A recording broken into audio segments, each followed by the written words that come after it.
Shalom. కూలినటువంటి విమాన ప్రమాదంలో రమారమి 242 మంది మరణించారు. వారి కుటుంబాలలో విషాదము. గుజరాత్ ఎక్స్-సీఎం అయినటువంటి విజయ్ రూపానీ గారు కూడా మరణించడం జరిగింది. పైలట్స్ 2 మరణించారు. చిన్న చిన్న బిడ్డలు, శిశువులు, వృద్ధులు అనేక మంది మరణించారు. కొంతమంది జీవనోపాధి కొరకు వెళుతున్నటువంటి వారు, మరికొంతమంది వెళ్ళి అక్కడ ఉద్యోగం చేస్తున్నటువంటి వారిని దర్శించాలని వెళుచున్నటువంటి మరికొంతమంది ఈ యొక్క గుజరాత్ యొక్క ప్రాంతాన్ని చూడడానికి బ్రిటన్ దేశం నుంచి వచ్చినటువంటి వ్యక్తులు కూడా మరణించడం అనేది జరిగింది. రమారమి 242 మంది మరణించారు. ఎన్నో ఆశలతో కలలతో ఉన్నటువంటి వ్యక్తులు కొన్ని గంటలలో, కొన్ని సమయాలలో గమ్యానికి చేరవలసినటువంటి వారు కోటి ఆశలతో కానీ భయంకరమైన మరణాన్ని పొందుకోవడం అనేది జరిగింది.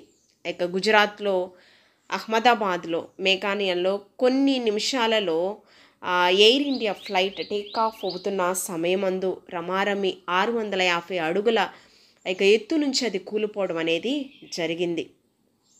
ఏమైనప్పటికీ కూడా ఎవరు ఊహించినటువంటి మరణాలు అనేక కుటుంబాలలో చోటు చేసుకోవడము జరిగింది. అయితే క్రైస్తవులమైన మనమందరం కూడా ఏ సమయము ఏమి జరుగుతుందో మనకి తెలియదు. కాలగతులు దేవుని యొక్క ఆధీనంలో ఉన్నాయి కనుక కాబట్టి మరణించినటువంటి వారి కుటుంబాలకు ఆదరణ కొరకు మనం ప్రార్థించవలసిన వారమై ఉన్నాం.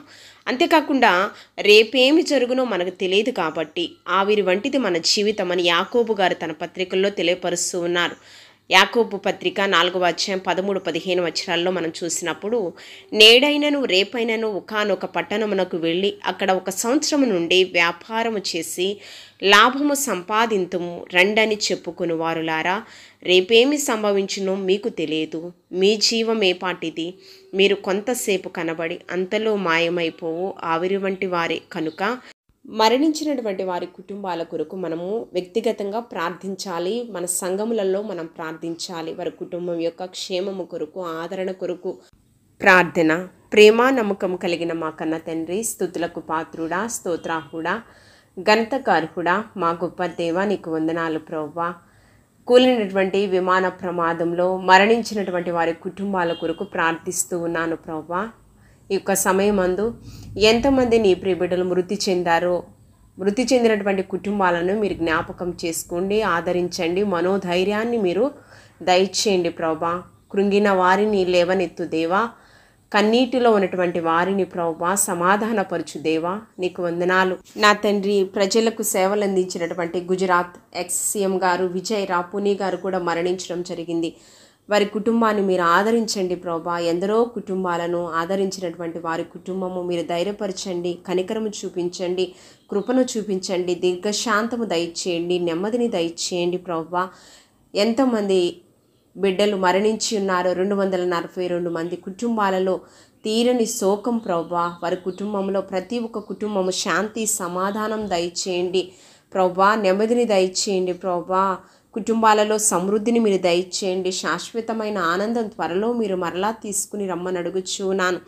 ఎవరు విడిచినా నేను విడువను ఎడబాయను అనే వాగ్దానము వారందరి జీవితాలలో మీరు స్థిరపరచమని క్రీస్తు పరిశుద్ధ నామములో అడిగి వేడుకుని ప్రార్థించుచున్నాం తండ్రి, ఆమేన్. అంతేకాకుండా మనము కూడా సిద్ధపాటు కలిగి జీవించాలి. ఎందుకంటే రేపేమి సంభవిస్తుందో మనకు తెలియదు. ఆవిరి వంటిది మన జీవితము. ఒక దినము గడుపుట 1000 దినాల కంటే శ్రేష్టము దేవుని యొక్క సన్నిధానంలో. కాబట్టి మనము కూడా ఆ ధర్మశాస్త్రమందు ఆనందించుచు దివారాత్రులు దాన్ని ధ్యానించు వారు ధన్యులు గనుక క్రైస్తవులమైన మన యొక్క నిరీక్షణ పరలోకమందుంది కాబట్టి, మన ఫలము పరలోకమందుంది కాబట్టి మనము అశాశ్వతమైన ఈ లోకమును విడిచి శాశ్వతమైన పరలోకం రాజ్యంను మనమందరం కూడా చేరాలి. కాబట్టి అటువంటి నిరీక్షణలో మనము కూడా జీవిద్దాము. దేవాతి దేవుడు మరణించిన కుటుంబాలను ఆదరించునుగాక. ఆమేన్.